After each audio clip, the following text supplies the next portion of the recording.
Perkenalkan, nama saya Nabila Sefiana Hazani, saya dari kelompok 5. Di sini saya akan menjelaskan peran guru dalam pembelajaran daring di tengah pandemi COVID-19. Pengertian dan tujuan studi kasus merupakan metode dalam mengetahui dan memahami seseorang menggunakan praktek inklusif dan menyeluruh atau komprehensif. Nah, tujuan dari studi kasus itu sendiri adalah untuk memahami individu secara mendalam tentang perkembangan individu dalam penyesuaian dengan lingkungan sekitar. Dan juga di sini saya akan menjelaskan tentang pengertian pendidikan. Apa sih pendidikan itu? Nah, merupakan suatu usaha atau kegiatan pengembangan diri individu dari sebuah kepribadian seseorang yang dilaksanakan secara sadar dan dipenuhi oleh rasa tanggung jawab agar dapat meningkatkan pengetahuan, keterampilan, serta sikap dari nilai-nilai yang pada akhirnya mampu menyesuaikan diri dengan lingkungan kita. Peran seorang guru: 1. Sebagai organisator, 2. Sebagai demonstrator, 3. Sebagai pengelola kelas, 4. Sebagai fasilitator, 5. Sebagai mediator, 6. Sebagai inspirator, 7. Sebagai informator, 8. Sebagai evaluator. Berikut peran guru sebagai demonstrator. Strategi belajar pada saat masa pandemi. 1. Manajemen waktu, 2. Suasana ruang belajar, 3. Tidak menunda-nunda, 4. Menjaga kesehatan, 5. Tetap bersosialisasi. Nama saya Retno Lendari. Munculnya COVID di Indonesia pada tahun 2019, dunia dikejutkan oleh sebuah virus yang berasal dari negeri Cina di kota Wuhan, yang bernama virus COVID-19.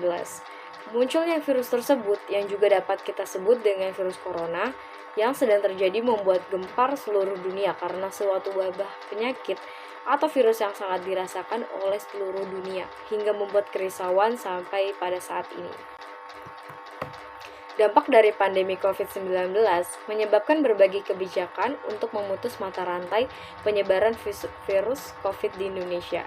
Ya, sebagai contoh digambar perawat yang sedang merawat berbagai pasien COVID di rumah sakit. Upaya yang dilakukan oleh pemerintahan di Indonesia adalah salah satunya dengan menerapkan sebuah himbauan kepada masyarakat untuk melakukan physical distancing, yaitu himbauan untuk menjaga jarak di antara masyarakat, menjauhi aktivitas dalam segala bentuk kerumunan, perkuliahan, perkumpulan, dan menghindari adanya pertemuan yang melibatkan banyak orang. Upaya tersebut ditunjukkan kepada masyarakat agar dapat dilakukan untuk memutus rantai penyebaran pandemi COVID-19 yang terjadi saat ini. Dari kesimpulan dari pembelajaran daring itu dengan model pembelajaran daring saat ini dan beberapa peserta didik yang menerima pembelajaran daring dengan alasannya karena model pembelajaran daring lebih santai, menyenangkan, fleksibel, efisien, singkat, praktis, cepat, tepat, aman, mudah, hemat waktu, dan juga hemat tenaga. Cara itu juga biasa dilakukan jarak jauh tanpa berkumpul di tempat yang sama. Selain itu, manfaat lain dari model pembelajaran dalam jaringan adalah orang tua bisa mengawasi anak-anaknya belajar, membuat siswa atau guru menjadi melek teknologi, mempercepat teknologi era 5.0, meningkatkan kemampuan di bidang ilmu teknologi. Siswa juga menjadi lebih kreatif dalam menyelesaikan tugas mereka, dapat mengkondisikan diri senyaman mungkin untuk belajar tanpa aturan yang formal. Mereka memanfaatkan teknologi yang ada untuk kebermanfaatan mungkin,